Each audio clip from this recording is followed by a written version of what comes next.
Welcome back once again for news to help you know the place you love to live. I'm Mayor Sue Ann Hohimer of the City of Normandy Park, and I'd like you to introduce yourself. Hi, Amy Arrington, City Manager of Normandy Park. And we're here to give you again just a little snippet of last night's interesting meeting of the City Council. This was from July 11th of 2023, and we began our agenda for the evening with the report of the officers.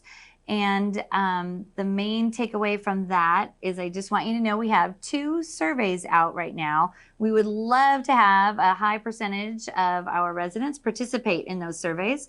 One of them pertains to what we call the PROS plan. That stands for our Parks and Recreation Open Spaces. And it's a plan that we do every few years to just update where we're headed in terms of what we offer as a city for our parks and recreation. And we would really love for you to weigh in on that so that we can get a good temperature as to what people are enjoying about our parks and recreation program in Normandy Park and what you would still like to see. So please look for that survey and take it. The other survey that's online right now has to do with updating our comprehensive plan.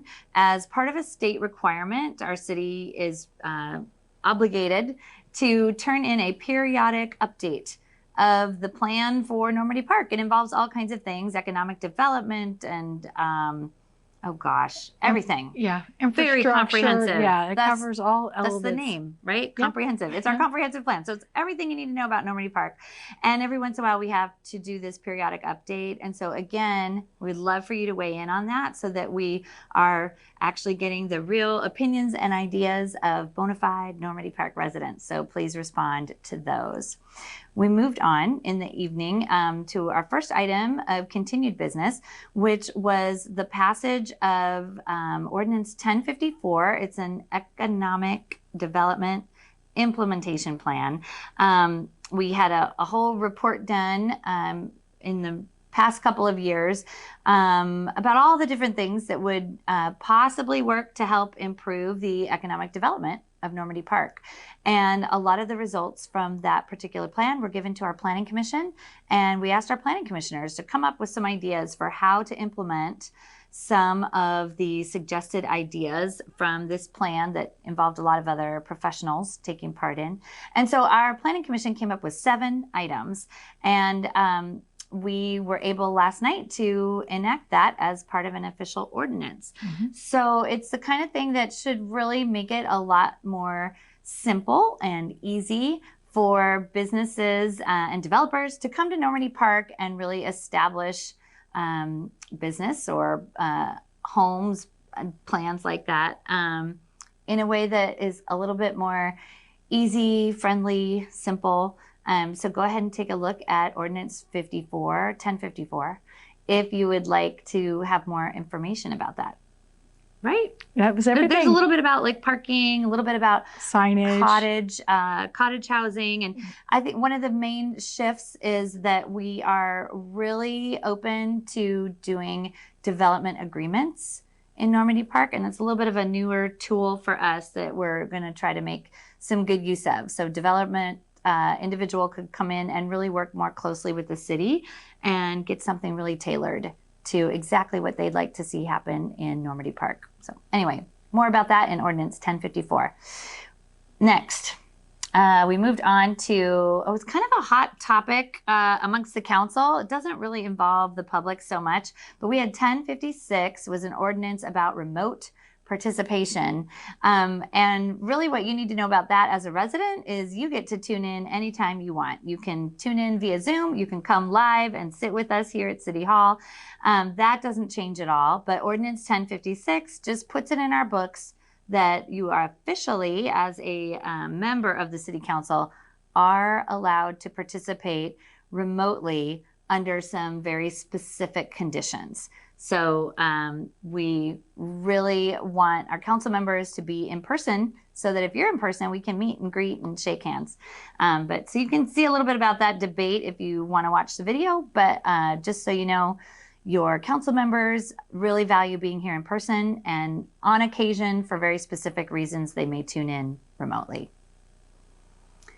Next, we went on to our write-off policy regarding uncollectible accounts. So years and years ago, like 2016, we had a couple of instances when different organizations were not able to basically pay their bills. Mm-hmm. And those have been dragging along on our books all these years. And so last night we came up with a policy for how do we deal with those outstanding debt collection. And so we've got some great policies in place to deal with anything coming in unpaid now. But last night with our write-off policy, we were able to put some things into place so that we could get that stuff off of our books. Right. And I will say that it's rare that it happens, but like any business, it is going to happen from time to time.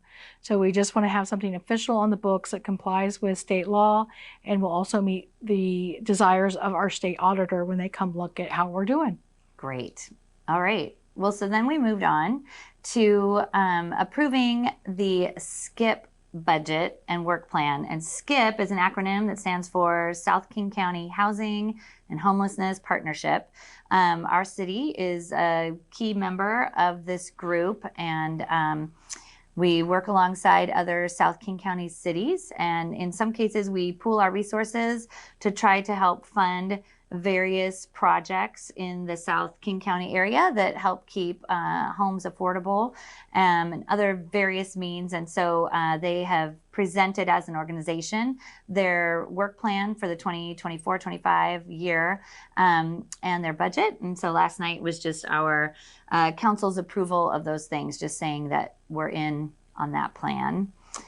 And we moved from there to one of the final two items. The Chief of Police, Dan Yurkowski, brought us the item of the new public drug use ordinance. It's ordinance number 1059.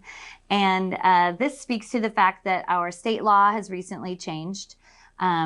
And so we're just bringing our own Normandy Park code up to code with what the state says. And Amy, do you want to say a little more about that? Yeah, it just gives us the ability, our police department, to enforce these rules, give us the best direction to deal with public drug use and also drug paraphernalia.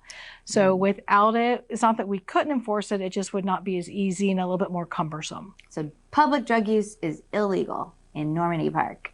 And now we have some ways of prosecuting that. So that was an important one to get out there.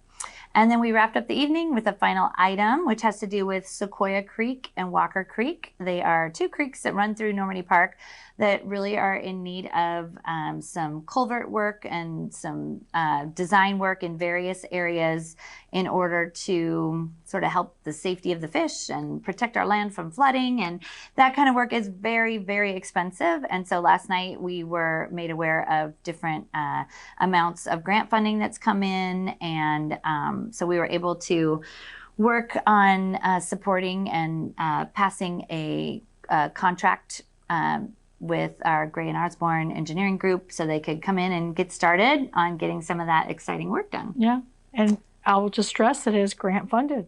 Yes, which we love. So that's it for all the main deals from our Tuesday night meeting. Thanks for listening to this video. Hopefully you're up to date now with where we're at. And other than that, we'll just say that we'll see you around the park. Thanks.